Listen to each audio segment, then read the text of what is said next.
Bien, estamos para un primer encuentro de este 2026 para nuestro programa Las Palabras, que sale a través de YouTube. Tengo el gusto y el agrado de estar con Mora Mesón, Pablo López Ruiz. La verdad le agradezco muchísimo esta invitación acá a su estudio. Están haciendo un ensayo, así que para mí es un placer. Esta es la primera entrevista del año. Ya salió hace poquito Isla Perfecta, tu canción nueva. Así es. Bueno, bienvenido, Iván. ¿Cómo un va? placer tenerte acá. Un gusto tenerte acá, el placer es nuestro. ¿Cómo se están preparando? Veo que está todo armado acá, tienen su teclado, la compu, ¿cómo vienen los ensayos? Todo. ¿Se van de gira? Nos estamos por ir de gira ahora el lunes, que vamos de gira por la costa atlántica. Ajá. Cariló, Mar de la Pampa, Pinamar, Mar Azul. Bueno, tenemos showcitos en un montón de esas localidades. Claro. Así que bueno, vamos preparando todo para ir. ¿Hace cuánto que están con el dúo ya? Unos 3 años, más o menos. 3 años más o menos que empezamos. Y ¿cómo es esta cosa? Porque el dúo tiene una cosa bastante íntima de utilizar, pocos recursos, ¿no? Un teclado, vos cantando con tu guitarra. Sí, así es. ¿Cuándo tomaron la decisión de hacerlo? Mirá, esto viene a cuento de eso, de ahorrar recursos para poder tratar de ir a todos los rinconcitos. Ella dice siempre, Mora dice, ir a todos los rinconcitos del país a llevar la música, ¿no? Y en realidad pasó que yo cuando lo encuentro a Pablo lo busco para hacer el máster de mi disco anterior, Libre. Sí. Y bueno, y Pablo, que es un fanático del sonido lindo, me dice, yo lo había grabado en pandemia ese disco, entonces me dice, mira, ¿por qué no grabas estas guitarras acá? Porque eran guitarras MIDI. Claro. Yo tocaba la guitarra, entonces bueno, un poco nos fuimos metiendo en el proyecto a desarmar un poquito el disco que estaba y armarlo de nuevo, y después surgió la idea de cómo hacerlo en vivo, y bueno, ahí dijimos, bueno, a ver si podemos armar, y bueno, ahí eso fue como se fue gestando, digamos, este formato chiquito de poder reproducir el disco completo, pero siendo 2 nada más. Claro. ¿Cómo lo conocieron ustedes a Sebastián John para poder hacer la canción? Porque tengo entendido que la autoría en realidad es de él. Isla Perfecta es de Sebastián John, sí. Claro, ¿cómo se encontraron ustedes dos con él? Yo soy amigo de Sebastián desde que soy chiquitito. Contame un poco esa historia, por favor. Bueno, mi padre Jorge, sí, era muy amigo del papá y de la mamá de Seba John. Entonces yo lo conozco desde chiquito. Y cuando yo me voy a estudiar, y éramos así, amigos por intermedio de los padres, digamos. Claro. Esa cosa. Y después, cuando yo me voy a Estados Unidos, al tiempito que yo me voy a estudiar a Estados Unidos, a Boston, sí, él también viene. Ahí va. Y entonces, nada, ahí ya nos hicimos medio como hermanos, ¿viste? Cuando estás ahí en esa situación de estar afuera, en un país desconocido, bueno, nada, nos juntamos y nos hicimos como hermanos. Y después me volví acá, trabajaba mucho con él, lo ayudaba mucho con algunas cosas que él hacía con Cachorro. Y algún arreglo, alguna edición, alguna mezcla, un mastering, siempre algo había para hacer. Y un día yo le conté que esto estaba haciendo con Mora, y él es muy bueno haciendo canciones. Sí. Es un productor. Un productor exquisito y un compositor. Es una especie de lujo asiático tenerlo a Sebastián. Claro, es como una especie de una fantasía tenerlo a él, y nada, y él venía y nos hacía unos temas divinos, y nos empezamos a grabar y a hacer cosas y a programar ideas, y bueno, y aquí estamos, llegamos a este punto. ¿Él le mostró previamente otros temas, o él ya tenía esa canción Isla Perfecta como para ustedes dos o para vos misma, decir, bueno, esto es? No, en realidad ¿va con vos o va? Claro, con no. el dúo. ¿Qué les hizo? No, nos juntamos con la idea de armar algo. Ajá. O sea, nos juntamos con la nada misma y medio que surgió en el momento.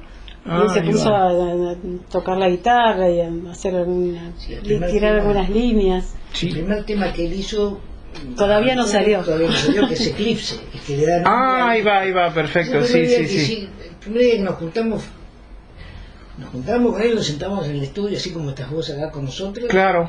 Sí, él agarró la guitarra y dijo, a ver, hagamos algo. Tararía a ver esto y Y acá y a ver cómo te esto. queda y ahí tiré unas ideas y quedaron ahí las ideas y tiene una velocidad de trabajo Ajá. Sebastián que al otro día mandó otra cosa y todos los días iba creciendo la canción y después mandó una parejita para esa canción que fue Isla Perfecta, Claro. ¿no? Después el segundo tema fue Isla Perfecta. El segundo que hicimos con él. Ahí está, perfecto, Y sí. ese lo hizo él, y siempre pensando en la personalidad de Mora y en lo que a Mora le gusta decir. Es decir, lo que tiene Seba es que no es que hace el tema si puedo cantarlo si te gusta y si no, no. Él es como que te, Escribe Te para estudia. vos, claro. claro, escribe para tu personaje, digamos. Sí. Entonces eso es muy interesante y además está decir que es un profesional increíble. Entonces, Es un trabajo muy psicológico porque tenés que estudiar a la persona y ver qué tema puede ir sí, con... es una cuestión de sensibilidad. Sí, sí. Creo que es la sensibilidad lo que... Sí, totalmente. Eso, ¿Vos hace cuánto que... Bueno, vos sos músico de toda la vida. sí. ¿Cuándo empezaste a tocar el teclado? ¿Por qué lo elegiste como tu instrumento principal? Mira, yo tocaba la guitarra. Ajá. Cuando me voy a Boston a estudiar, te estoy hablando del año 80, Sí, desde un montón de años, sí, sí, sí. di los exámenes libres de guitarra Ajá. y me puse a componer. Es más, yo me puse a componer música clásica. Allá conozco a la que fue mi primer mujer, Sí. una brasilera cantante, que me dice, che, vos con todo lo que escribís, me dice, ¿cómo no me haces los arreglos? Y ahí empecé a darme cuenta que toda la música popular en los años 80 estaba armada mucho con sintetizadores. Rock progresivo, todo eso. No, es más, era más pop, Ah, mirá. pero claro, empezaron las baterías electrónicas y los secuenciadores y todas esas cosas y me pareció un mundo fascinante. ¿Sí? Y yo soy muy de cambiar, de repente vengo así, doblo y hago esto y entonces bueno, ahí empecé con los sintetizadores, empecé a manejarme con los sintetizadores y no toco, no soy pianista, Ah, no. toco teclados un poco así, ¿Tocás el contrabajo como lo hacía tu papá? no, ojalá, no toco el contrabajo, Ahí va, ahí va. lo toco, Sí. desde el teclado lo toco. Claro, claro. Sí, desde el teclado lo toco y eso, esa fue la idea, ¿no? Así empecé con el tema de los teclados. Y en tu caso, Mora, ¿cómo es? Porque leí que vos, además de tocar guitarra, usás la flauta, sos multiinstrumentista. ¿Siempre es la canción parte desde una guitarra o puede venir desde otro instrumento? Muchas veces parte de la guitarra, muchas veces parte de la melodía sola. A mí a veces Ajá. se me vienen como, quizás es una idea, ¿no? Pero ya con letra y melodía. Y no tanto de la flauta, sí, quizás de tocar la flauta traversa, Sí, sí, que quizás tengo más melodías en la cabeza, puede ser eso, ¿no? Que influya, digamos, pero en general es cuando nace una canción, nace desde la voz o desde la guitarra Claro. y voz. Ujú. ¿Y durante cuánto tiempo, una vez que Sebastián ya cuando ya tenían el tema más o menos armado, estuvieron ensayándolo hasta poder poder dominarlo? ¿Estuvieron ensayando acá, en el mismo estudio donde se grabó? No, fue hermoso. Sebastián dijo, andá a grabar. No hubo ensayo, fue la grabación misma, digamos, ¿no? Pero Sebastián tiene esto de que sabe qué es lo que quiere lograr con el artista que está del otro lado. Entonces quizás me decía, otra vez. Ahí va. Quizás no es que me da una indicación particular, ¿no? Pero decía, no es esa, toma, cantame nuevo. Una cosa así, ¿no? Igualmente sí nos pasó la grabación, alguna idea musical, pero no es que hubo un ensayo anterior, sino que sí, fue muy sobre ir y grabarlo. Claro. ¿Se escuchan unos arreglos de violines? ¿Esos lo haces vos con tu teclado? No, eso los hizo Sebastián. Ah, perfecto. Eso los hizo Sebastián. Yo ahora los reproduzco. Claro. Pero todos los arreglos... a ver, yo puedo hacer arreglos. Sí, o sea, obvio. es que a mí me interesa mucho más abrir el espectro. Y sobre todo que... Pues no se trata acá de arreglos, sino de producción, de una idea mucho más global que un arreglo propiamente dicho, ¿no? Es decir, pensar qué le viene bien a Mora para lo que ella hace. Y ahí Sebas es insuperable. Insuperable. Por eso lo quiero tanto, creo. ¿Y la letra también la escribió él? Sí. De esas canciones sí. Ahí está. En la misma canción la letra tiene esta necesidad de querer liberarse de algo, de dejar cosas atrás. ¿Cómo lo tomaste vos? ¿Cómo lo sintieron los dos? A mí me encantó. Yo escuché Hija Perfecta la primera vez que él dijo, mira, tengo esta canción, a ver si te gusta para cantarla, que la había hecho para que yo la cante, ¿no? Y a mí me encantó lo que decía, la forma que tenía, la poesía, el swing que tenía, el acompañamiento, me pareció divina, y que hacía muy bien la pareja con la otra canción que todavía no sabemos claro, que ya va a salir, ¿no? Pero se combinaba muy bien, porque una era como más intensa, que es Eclipse, ¿no? Y esta otra era como mucho más fresca, más liviana, ¿no? ¿Cómo es? Quiero preguntarle a los dos en particular, quiero que los dos me den su mirada, pueden coincidir o no. ¿Cómo cambia su manera de ver las cosas a partir de la salida de una obra nueva? Puede ser una canción, un disco completo. ¿Cómo cambia su manera, o si cambia en algo la forma de ver la vida en sí? A ver, es difícil la pregunta, está muy buena la pregunta, pero todo es un como transcurrir para mí. No sé a dónde estoy yendo. ¿Sí? Entonces todo lo que uno va haciendo va cambiando, necesariamente te va cambiando la percepción. Claro. Y el colaborar con otra gente, para mí empezar a trabajar con Mora me cambió la cabeza, me la dio vuelta como una media. Sí. A mí me hizo mucho bien, ¿sí? En mi músico, digamos. Mora le hizo muy... Es decir, que eso es lo que tienen las cosas cuando coinciden, ¿no? Cuando uno se engancha con alguien a trabajar, o como me engancho con Seba a trabajar, a mí me enriquece permanentemente. Antes de conocerse ustedes dos, o antes de vos conocer a Mora, ¿qué otros géneros venías explorando quizá? Yo mucho jazz. Sí. Muchas cosas de folclore, muchas cosas de tango contemporáneo. Es más, muy poca música, digamos, melódica. Si bien he hecho y he producido algunas cosas, pero no la mayoría. Pero yo creo que la música, yo no me gusta ponerla en rótulos. En rótulos, no en etiquetas. Para mí la música a mí me llega o no me llega. Yo cuando le escuché a Mora, ese disco libre hecho en pandemia, hubo algo que me llamó la atención. Algo me sedujo musicalmente de eso, ¿sí? Y a partir de ahí empezando a trabajar, ¿no? ¿Vos habías hecho el mastering de tu primer disco del mismo lugar? Sí, en el mismo lugar. Ajá. Lo había hecho Pablo hace muchos años atrás, digamos, sí, ¿no? sí. Sí, de hecho después no nos vimos nunca más. Ah, mira. Hasta el 2019 que coincidimos en un concierto que presentaba un disco una amiga mía, y él había hecho el máster de ese disco. Ahí está. Y nos reencontramos de casualidad ahí en ese momento, y eso fue, claro, antes de la pandemia. Claro. Y ahí yo les veía caras conocidas, porque había sido muchos años atrás. Claro. Y yo había ido con otra amiga y digo, y lo saludó, y digo, ay, decime quién es. Porque no...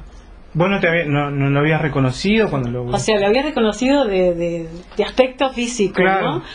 Pero, claro, había sido un montón de años atrás, no sé, como 15 años atrás el máster. Ujú. Y cuando hicimos el máster yo lo vi una vez, el día que hicimos el máster. Un día solo. Un día solo, Listo. Entonces no nos vimos más. Después de 15 años lo veo, lo encuentro ahí de casualidad en este concierto. Y yo, bueno, como estaba con una amiga que lo saluda, porque había sido profesor de ella, me dice, no, sí, es Pablo López Rini. Cuando me dijo Pablo López Rini, dije, él hizo el máster de mi primer disco, enseguida me acordé. Y entonces nada, lo fui a saludar, y como yo ya estaba empezando a grabar libre, mi disco libre, Sí. nos contactamos ahí, le dije que lo iba a llamar cuando hiciera la parte de mastering, y así fue, 2 años después. Más o menos. Claro, y bueno, pasaron cosas. Claro, pasó la pandemia en el medio, claro. ¿Vos antes de grabar tu primer disco también estabas haciendo un dúo a guitarras con otro músico? Bueno, mi primer disco en el mismo lugar Sí. son canciones del guitarrista que se llama Marcelo Funes. Ahí está, no me acordaba el nombre. Ahí está. Y tocamos juntos. Claro. Pero yo ahí cantaba, o sea, era intérprete, digamos, de sus canciones. Ah, Sí. mira, vos pues ahí en ese disco está Mercado Persa, Sí. después está la canción que le da nombre al disco, que también Sí. tuvo como unos arreglos de teclado. Sí, hermoso. La producción de ese disco es de Mariano Cusano. Mariano Cosa.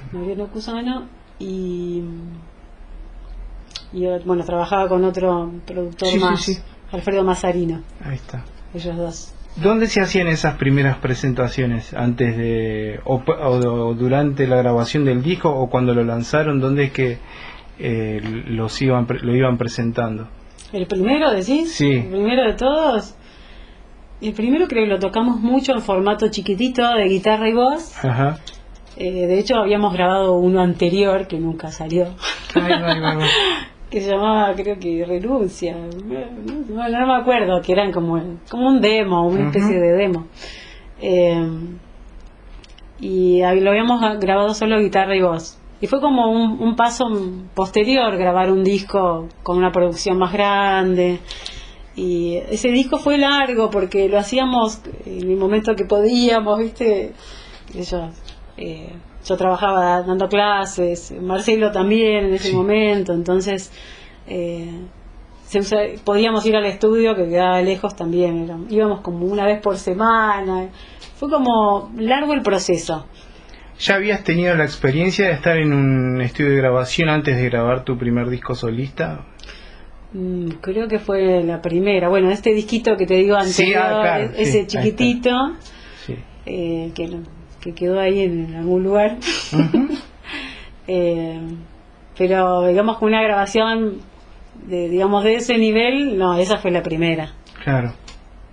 En alguna nota vos habías mencionado que tu acercamiento a la música se da en una edad muy temprana, a los 3 años. Sí. ¿Qué recordás de eso? ¿Cómo siguió todo después? Sí, bueno, siempre cuento que a los 3 años le decía a mi mamá que apagara la radio del auto porque yo quería cantar. Y tengo como ese recuerdo de eso. Y bueno, siempre digo, ese fue como el germen, sí. ¿no? Y en mi casa había una guitarra, mi mamá tocaba la guitarra muy poco. Esa es una de las cosas que también quería saber, qué era lo que ocurría, digamos, dentro de tu entorno familiar con la música, o si alguien se dedicaba a otra rama en particular del arte. Claro, en realidad la única oveja negra acá presente. No, en mi casa no. Solamente mi mamá tenía una beta artística que no desarrolló, digamos, pero le gustaba bailar, hacía teatro, quiso tocar la guitarra, por eso estaba la guitarra en casa. Ahí está. O sea, creo que viene por ese lado, ¿no? Sí. Y bueno, como estaba la guitarra en mi casa, yo tengo 2 hermanos más grandes y mi mamá le dio a mi hermano más grande la guitarra y no hubo caso. La segunda, no hubo caso, dijo la tercera, es la vencida. Me dio la guitarra y yo y yo hice todo el camino. ¿Tu mamá había probado con tus otros 2 hermanos? Claro. Ahí está. Sí, O sea, con la guitarra, a ver si Claro. querían estudiar y eso, y Claro. bueno, no prosperó por ahí, pero cuando me la dio a mí fue como, sí, es por acá. Bueno, vos en tu caso, tu casa estaba rodeada de música. Yo a mí me bautizaron, si se puede decir, Sí. el bautismo pagano, Ujú. con un disco de Miles Davis, Kind of Blue. Así arrancamos. Cunita, tocadisco, un disco de Miles Davis que se llama Kind of Blue, que es uno de los discos de jazz más famosos de... Así que mucho no me pude resistir, Claro. por suerte. Yo me recuerdo cuando pude entrevistar a Cecilia, a tu hermana, ella me contó una anécdota que me pareció muy tierna, que ella decía que yo tuve la suerte de tener un papá de día, Claro. porque los padres de mis compañeras, cuando mi papá venía cuando algo así como cuando mi papá venía a trabajar al día siguiente, yo lo podía disfrutar, Claro. y mis compañeros de colegio no, porque era la hora en donde ellos iban a trabajar. Claro. Mirá qué loco, ¿no? Trabajaba al revés. Claro. ¿Qué otros discos había? ¿Cómo fue tu niñez, tu infancia, muy vinculado a la música, en tu caso? Mira, en mi caso, mucho Piazzolla, por mi tío, guitarrista de Piazzolla. Entonces, de ir a los ensayos, a mí se me rompió la cabeza. Yo tenía al lado músicos muy tremendos. Es más, yo debuté tocando con unos músicos. ¿Quién estaba? Un baterista que se llama Pocho Lapulle, Pocho La Pobre, sí. ¿sí? Mi viejo. Entonces, a mí eso fue maravilloso y por otro lado muy difícil. Porque, imagínate, siempre me sentía un tarado con esos músicos alrededor. Yo me sentía incapaz directamente. Entonces me fue muy difícil. Ahora, cuando rompí ese hielo, digamos, o esa dificultad que tenía, que fue cuando me fui a Estados Unidos, donde Sí. nadie conocía ni a mi papá, ni a mi tío, ni a mi tío, nada. Me fui yo a estudiar música a Estados Unidos y ahí es como que empecé a encontrar lo que yo valía. Claro. ¿Te sentías muy presionado acá? Perdón. Sí, muy presionado. Por el tema de que, bueno, lo conocían a tu papá y, bueno, entonces querían que, como que depositar algo de tu papá en vos y querer que siempre estás al tope. Claro, fue muy fuerte eso, fue muy fuerte. Me costó muchísimo trabajo y sobreviví de casualidad, sobreviví, mira, casi te diría, cuando yo ya estaba estaba medio así como para atrás con la música, en un momento justamente le escuché a Sandra, para redondearle. Sandra. Sí. ¿Sí? Que empezaba a trabajar con mi papá. Sandra muy jovencita, mi edad, un poquitín más grande que yo. Sí. Y un día la escucho agarrar la guitarra y cantar una canción de Mateo. El músico uruguayo. Sí, Hoy te vi. Y se me pudrió la cabeza. Mirá que había estado, verla a ella que tenía de alguna manera mi edad, y verla cantar así ese tema con la guitarra, dije, yo si no soy músico me muero. Fui y se lo dije a mi viejo. Franco, mira, si no soy músico me muero, mañana. Y por eso es muy lindo cerrar la historia de que ahora, Por eso, con Sometime. claro, con Some Time Ago, que es de Sergio Mianovich, Ser el que tío. era muy amigo de mi viejo y de mi tío. Mirá qué loco, ¿no? Sí. Las vueltas de la vida. Y cuando nosotros nos conocimos con Mora, Sí, en alguna reunión así medio de producción, decir, bueno, ¿y cómo seguimos? Cuando empezamos a trabajar, ¿no? En una charla de producción surgió de hacer una colaboración y surgió Sandra, que Pablo tenía una admiración por ella y yo también. Ujú. La primera vez que la había escuchado cantar, para mí era un sueño, ¿viste? Sandra. Y bueno, finalmente se fue como organizando un camino que nos llevó a hacerlo, ¿no? Ustedes le dieron a la canción una beta más folclórica. A Bueno, ese Sometime. fue Sebastián, Sebastián que hizo la producción de... que casi te diría, sin pensarlo, porque ¿viste? Son esas cosas que hace la gente que tiene ese talento que tiene Sebastián. Claro. Es ¿Quién que tuvo la idea? tuvo la idea de hacer ese tema. Yo ese tema obviamente que lo conocía, lo conozco, pues es un tema que grabó Bill Evans, Sí, Flora Purim. En inglés, ¿viste? Un tema, tremendo tema. Bueno, yo cuando hace poco estuve escuchando una versión de cuando vi que lo había grabado Billy Evans, no lo podía creer. Me empecé a preguntar, entonces esto es de hace cuánto ya. Y es un estándar de jazz clásico. Clásico. ¿Sí? Entonces cuando les hacemos el comentario a Sebastián, hacía un comentario que nos gustaría hacer, que ya estamos trabajando en las otras canciones, alguna colaboración con Sandra. Él dijo, qué lindo. Él había trabajado con Sandra, obviamente la conocía. Y un día me llega, ¿viste? Los 2 días, porque Sebastián es como, tiene una velocidad de pensamiento. Me llega así como te lo cuento. El tema Santiago en español. En español. Claro. ¿Sí? Nadie lo había grabado en español. Es más, tal es así que Sebastián hizo una letra. Él hizo una letra en español. Porque pensó que no existía la letra. Que no había letra en español. Claro, sí. Mandó el arreglo así como lo escuchás, ya lo mandó así. Ajá. Después lo hizo 3 pavadas más, pero el arreglo era ese, sí. Con otra letra. Yo me morí cuando lo escuché, me pareció hermoso. Hasta ese momento ustedes no sabían que Sergio Mianovich había una letra en español. No, claro, no sabíamos. Pensamos que no había letra en español. Pensamos que no había letra en español, entonces cuando la llamó a Sandra. Grabamos con esa letra hicimos una grabación. Claro. Entonces cuando Pablo la llama a Sandra para ver si quería hacer esta colaboración, se la manda. Le manda esta para versión. Que escuche, para ver si se tiene ganas de hacerlo, ¿viste? Le gustaba, claro. Y entonces me dice, pero pará.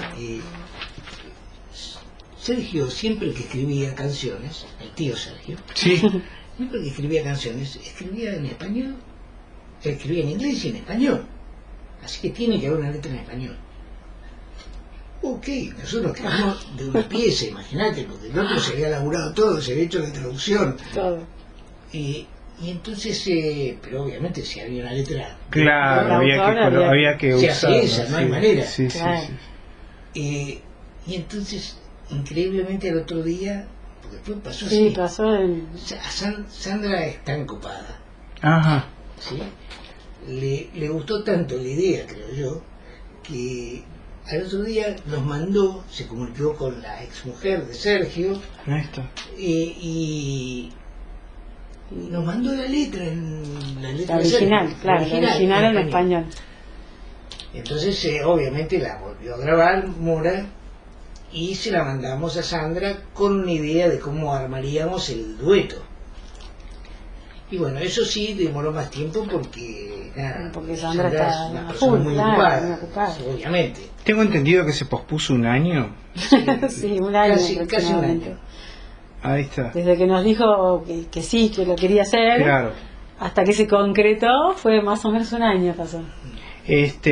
La letra entonces que se escucha en la grabación es la letra original. Claro, ahí está. Sí. Y al final la letra que había escrito Sebastián quedó en un cajón.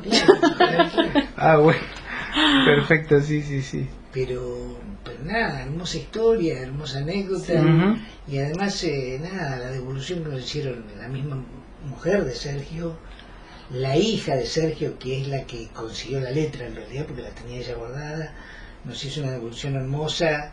Estamos agradecidos de cómo nos han tratado con toda esa idea, ¿no? Porque uno tiene una idea que es muy linda y después hay que ver si el resto del mundo lo quiere escuchar a eso. Así que la verdad que fue maravilloso. Sí, muy lindo. ¿Cuándo tomaste vos la firme decisión de que querías dedicarte a componer y a hacer música? Bueno, hacer música creo que... Bueno, toda la vida. Sí, toda la vida. Y empecé a estudiar de chiquita, ya te digo, con la guitarra de mi mamá empecé a estudiar y bueno, empecé estudiando, toqué en otros grupos y igual siempre tenía como una inclinación a cantar y hice coros en algunos otros grupos, canté en grupos vocales y en un momento, bueno, a mí me gustaba mucho escribía, Sí. pero como que no me animaba del todo a ponerle música, como que no me sentía capaz de escribir una canción. Entonces escribía letras y tocaba música por otro lado, ¿no? Era como por dos lados distintos. Y bueno, creo que fue cuando me fui de mi casa materna, hacia me independicé, me fui a vivir sola. Ahí surgió como la primera unión de música y letra que me animé a hacer ahí en mi nuevo lugar, en la soledad, ¿no? de estar viviendo por primera vez sin nadie. Claro, claro. Y bueno, y ahí me di cuenta también que tenía un montón de cosas escritas porque bueno, trabajaba siempre con la música, ¿no? Pero daba clases lejos y tenía un viaje largo en tren y ese era mi lugar de escribir, me encantaba. Yo me llevaba libritos, cuadernitos y escribía siempre. Cada vez que me iba en el tren escribía textos, poesía. ¿Conservás manuscritos o...? Creo que sí, los tendría que buscar, pero creo que los tengo. ¿Y en qué autor o de literatura por ahí te ves reflejada si te hubieras que...? Porque uno está en permanente contacto con la lectura, bueno, los músicos en general. Sí, reflejada, no sé, es como mucho decir eso. Pero bueno, sí, siempre me gustaba la poesía. Desde Eduardo Galeano hasta, qué sé yo, Borges, no sé. Sí. Pero siempre me gustó toda la parte poética, me llama la atención, me entusiasma. Y bueno, eso fue como una puertita, ¿no? Y ahí abrí la puertita de componer y bueno, después me largué con más canciones. De ahí también a cantarlas en vivo también pasó un tiempo, hasta que me animé también a mostrarlo, ¿no? Que es como otro pasito. Uno escribe y a veces siente un poco como que si se desnudara, ¿no? Adelante cuando muestra sus canciones. Claro, delante de la gente, sí. Pero bueno, está bueno. ¿Cómo es esta cosa de poder dividir cada uno su tiempo? Porque ustedes, en general los músicos, están de gira, componen, enseñan. ¿Cómo hacen para dividir esos tiempos? Y tener un tiempo libre también. Es difícil. Es muy difícil. No sé. No sé. El tiempo libre en general... Lo que pasa es que hay una cosa que... No hay. que es maravillosa y es que... ¿Estás haciendo lo que te gusta? Yo no trabajo. Claro, sé que sí, no lo sentís como un trabajo. No lo siento como un trabajo. Claro. Es un laburo chino, ¿sí? Pero no es un trabajo. Entonces, visto desde ese punto de vista, todo el tiempo de mi vida, lo dedico a esta pasión que es hacer música. Sí. De una u otra manera, hay trabajos que me gustan más, hay trabajos que me gustan menos, sí, todo eso pasa, es una realidad, pero la realidad es que trabajar es otra cosa. Sí, entiendo. Y entonces tener ese privilegio te da la opción de que no importa si no puedes dividir, si no tenés tiempo, si cómo haces, no sé cómo hacer. Y uno se va organizando, pero bueno, a veces siempre nos está faltando tiempo, digamos, ¿no? Claro. Siempre decimos con Pablo que tenemos una lista larga de cosas para hacer. Vos escribiste una canción que habla un poco de eso, lo que pasa, por ejemplo, cuando te vas de gira en los hoteles. Los hoteles y tenedores, ese es de Marcelo, está en el disco, es de Marcelo esa. Pero surgió también de un comentario. Sí. De un comentario de una charla con él, esa canción de Hoteles y Tenedores. Sí. Vos has girado justamente, vos también seguro. Has estado en Uruguay, Brasil, Colombia. ¿Cómo impacta esa cultura dentro de tu formación? Mirá todo lo que sabes. Qué linda. Yo creo que cada viaje es un crecimiento enorme y me encanta viajar para tocar, porque es como es otra forma de viajar, porque conoces a la gente que vive en tales lugares, ¿no? Y eso tiene como otra, no es que conoces el lugar, qué lindo, no sé, que también es bellísimo, ¿no? Conocer Sí. los lugares y las cosas propias de cada... Ujú. Sino, ella habla de no ser turista. Claro. Claro, de conocer como el germen de lo que pasa en la ciudad en la que estás o en el país en el que estás, contactarte con otros, bueno, en general me contacté siempre con otros músicos, ¿no? Ujú. Empaparte de esa cultura musical que tienen los otros, para mí es súper enriquecedora y lo haría toda mi vida.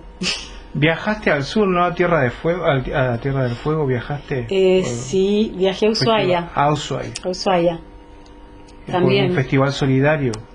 Sí, en realidad hicimos varios conciertos, pero fue por el Incucay de Incucay. Tierra del Fuego, sí. Hace un montón de eso, mira, sí. ¿Y qué es lo que, por ejemplo, te pasa a vos, Pablo, con esto de, bueno, ir de gira? ¿Hoy lo harías? Sí.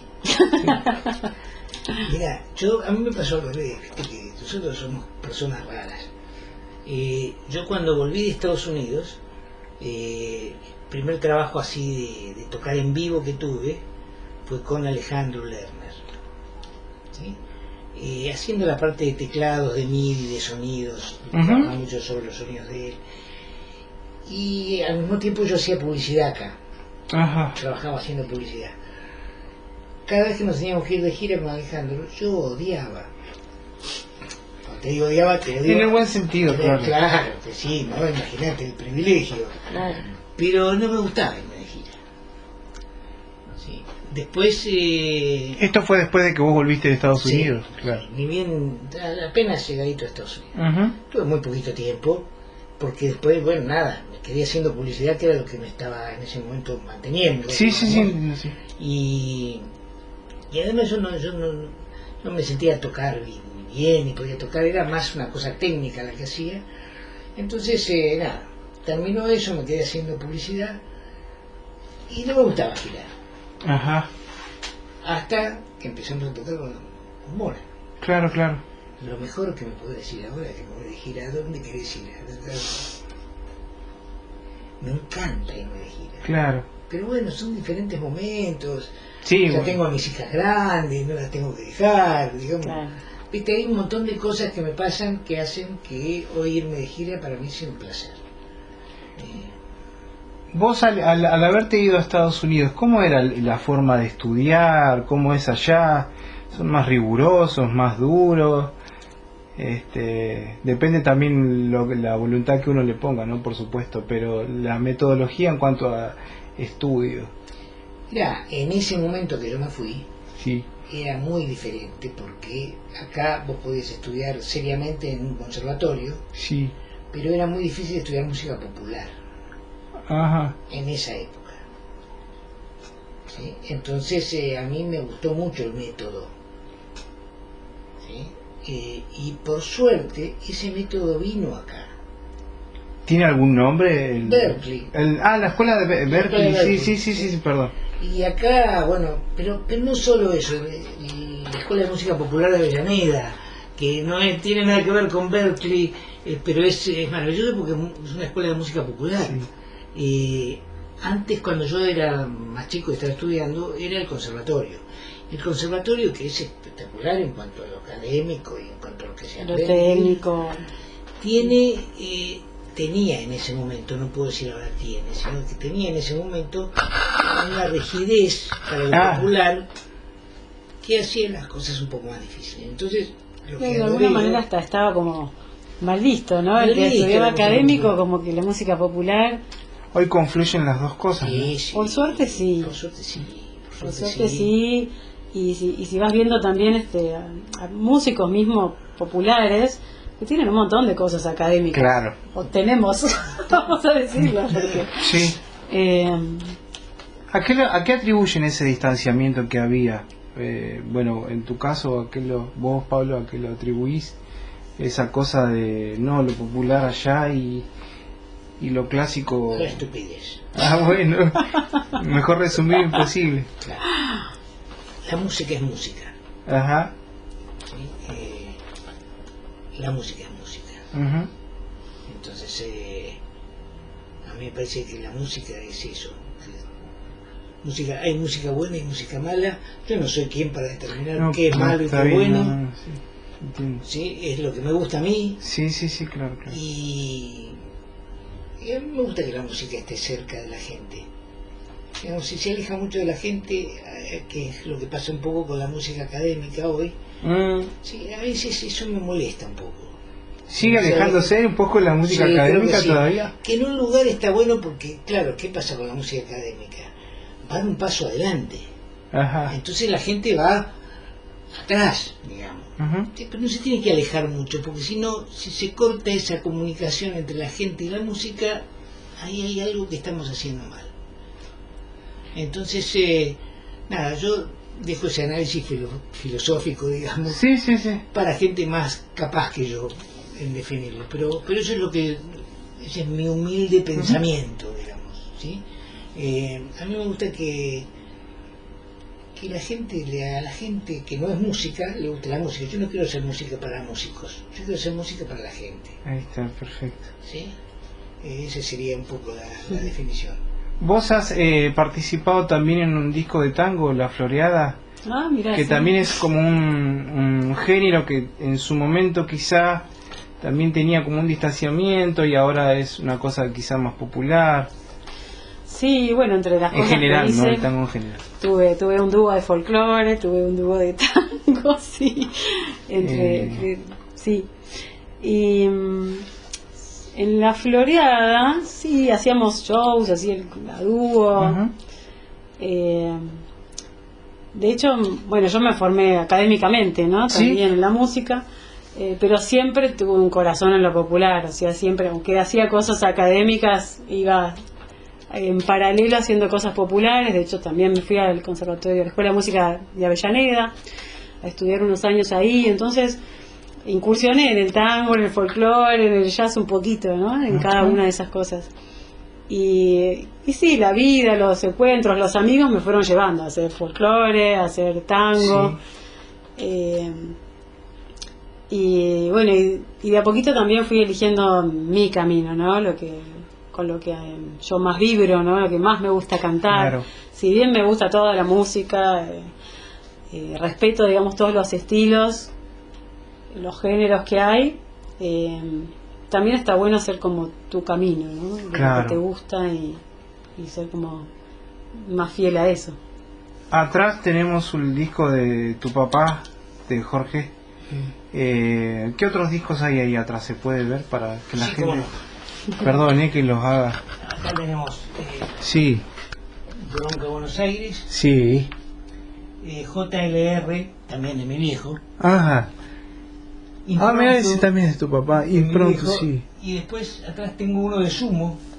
Uno de Sumo No. que dice Corpiños en la madrugada, que lo tengo, ¿Ese es el nuevo? sí. Este lo mastericé yo ¿En serio? para vinilo, sí.